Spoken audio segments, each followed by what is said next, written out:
Hello, welcome back. Unfortunately, my Apple Disk 2 interface card is now broken again. Well, when I got it, it was missing some components were hanging off, and we repaired it, and I've used it perfectly for quite a while. But a couple of weeks ago, it failed, and I've got a uni drive anyway, so uni discs, and that works. But I love the fact that you've got the retro dual drives, so I really want to get this back up and running again. Also means that I've got two drives that are useless right now because I can't plug them in anywhere. So I had a quick look. There's nothing obviously wrong with it, so I started to pull some chips and test it. Now, if you look here, it's actually laid out in a grid, thanks to the genius of Wozniak. I just like the way he's laid this out.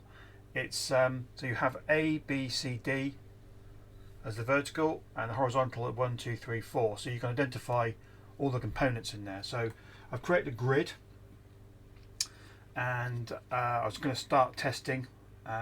So that IC there is A3. So I pulled that out. That is it's actually written on the board as well. It's pretty amazing. So that's a 74LS174. So I've got a spreadsheet here, and I've got my tester.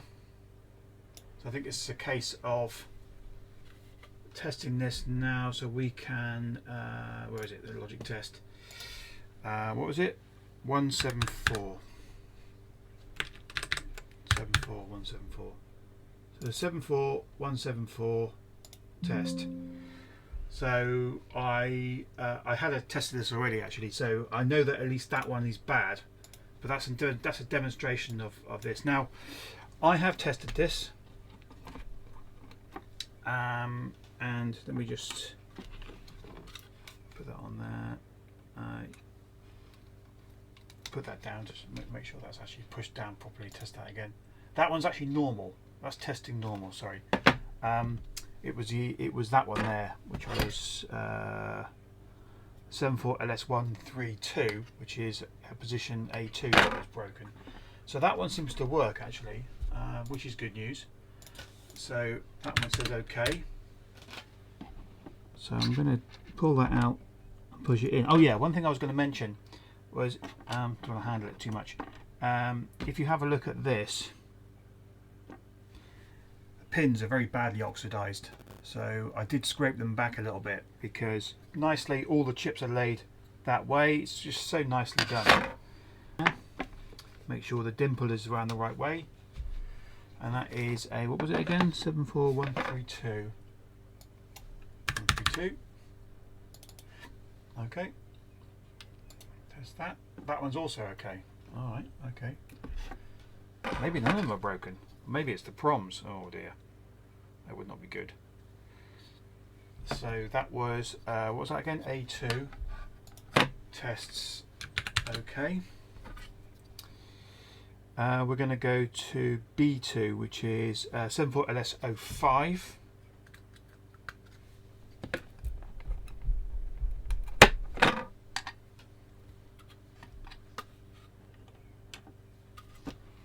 That's around the right way. Yep, it is. 05. Oh, I've got different options there. Well, yeah, that one's failed. It's got other things here. OC, that says normal. OCOD. What is that? With that one it fails. With that one it works. I wonder why. That's very odd.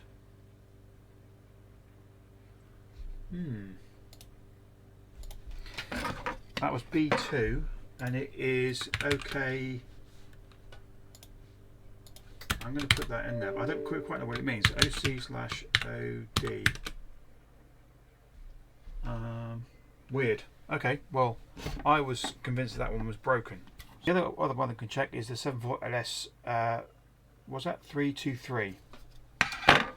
The larger chip. get that in there. There we go. Drop it in there. 323. 323. Test. That's normal as well.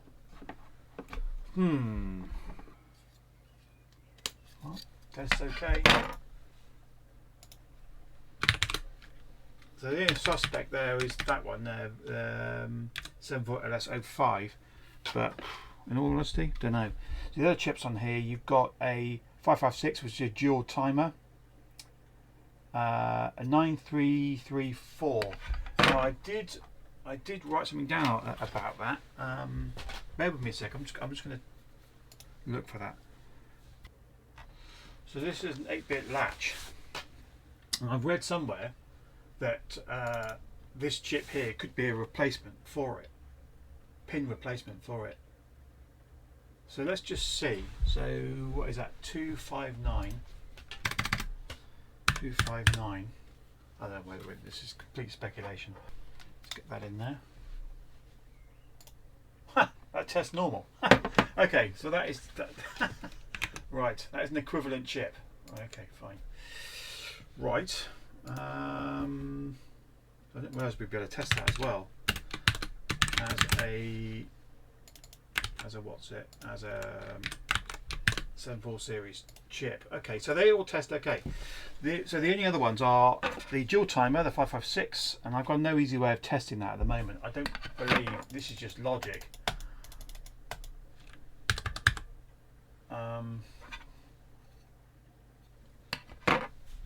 Yeah, there's nothing that I'm going to be able to test that in here. And the other ones are the PROMs. So you've got PROM P6 and PROM P5, which, yeah, they're sort of unobtainium. They're Apple branded chips. I really don't know if they're gone. Then, yeah, I'd have to scavenge it. I did see a blog on the potential replacement of that with an alternative chip, but it seemed like a bit of a rigmarole.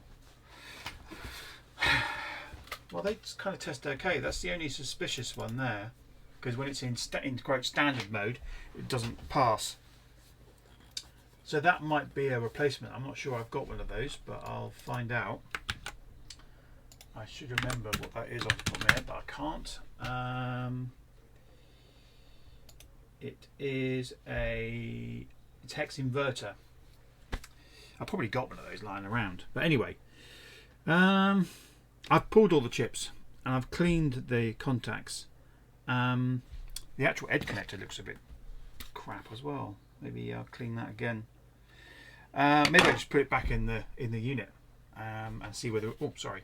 Maybe I just put it back in the unit and see whether it works. Okay. Let's have a look. Let's take this to pieces. I've got to take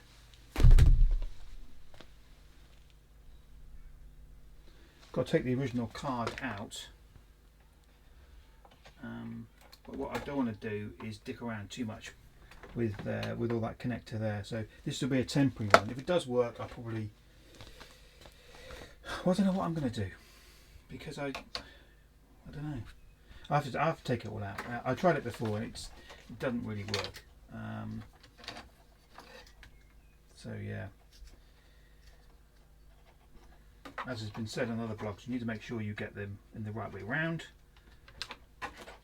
So the one is next to one, which is the pink line. If you get it around the wrong way, then it doesn't like it. I think you can damage stuff. Okay. Get these around a little bit. Right, I've got a copy of Computer Inspector here. We'll keep that to one side. Let's just see whether it boots. Well, there's something going on there which is different to before. Could it be something as simple as the dirty contacts? I'll get rid of that. That's not, okay, yeah, that's not booting. I think this is what happened last time. I'll turn that off. It just sits there on Apple II and not actually doing anything.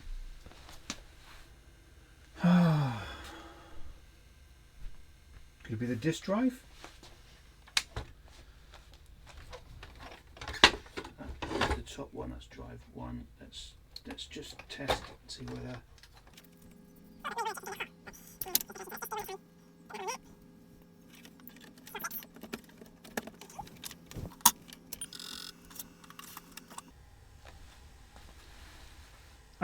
It's a disk drive. It's the disk drive. Interesting. I'm daft. I didn't even think of about that before. I wonder what's happened with that then, because that was working flawlessly. I never thought it would actually be the disk drive that had gone wrong for some reason. I just assumed it was the card.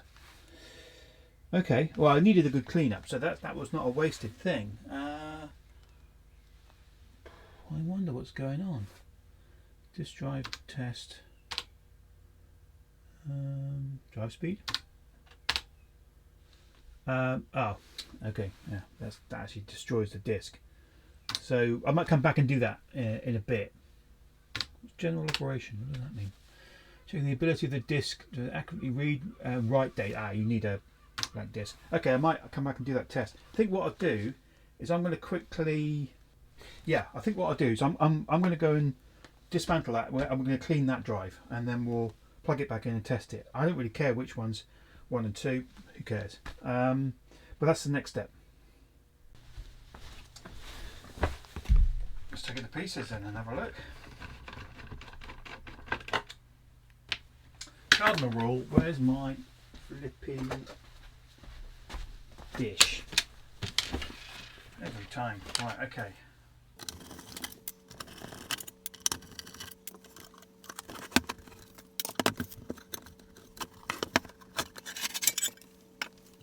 Right, okay, so it's a very simple arrangement. I think all you've got to do, I'm not even sure we need to take that off, but there's a couple of screws. And it's in a sort of slot arrangement on the back here. And I think, oops, best thing to do is to take this connector off here. Let's move that out of the way. And you can't really see much, it's underneath this cover. I think it just pings off. Yeah, it does, yeah. I think. Hang on. Let me just double check that a minute. Does that go in there as well?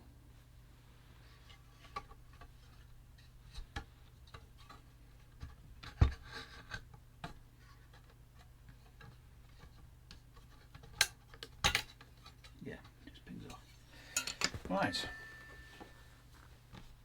So there's the head there. So I'm going to use some alcohol to clean this off. And there is definitely something on there.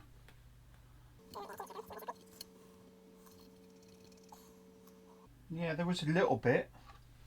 There was a little bit, not much though. I wouldn't say that was particularly bad, but you never know.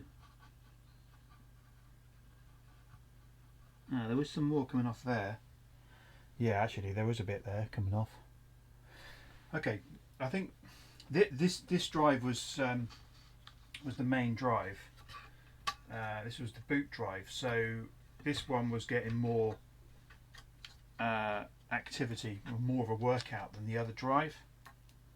And I'd only use the second drive from, you know, like copying discs or formatting discs or you know, saving programs and stuff like that. So it's not, this one was used more than the other one, and just out of a random, oh, bloody hell,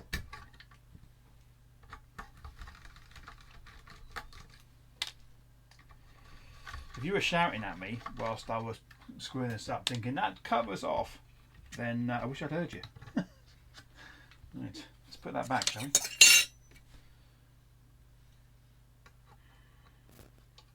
yeah, there's a little heel there on that side.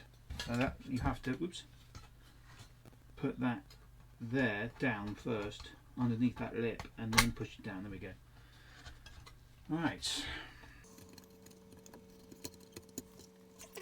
So we know that the Apple boots now from the other drive, so we think that the interface controller is working. Good. It might be that this one just doesn't boot, but it'll work as a drive. Probably unlikely.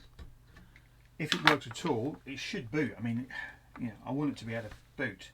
As I say, I don't mind this being drive 2, but it's got to work. Okay, well, let's go and test it.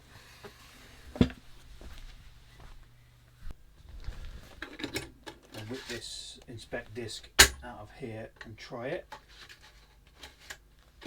So this is the original drive that didn't boot. Let's see what happens now. Oh, there's data. Wow. Okay. Well, it was a useful exercise in testing chips and all that, but that was probably completely flipping useless. It's just a dirty head again. I mean, these things are very robust. These machines are really robust.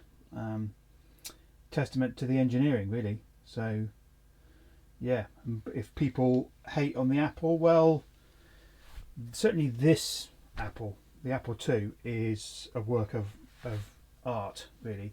Yeah, it wasn't the most powerful, but it's very flexible. It was begging for expansion, unlike most machines of its era. And the engineering is really good. It's really good.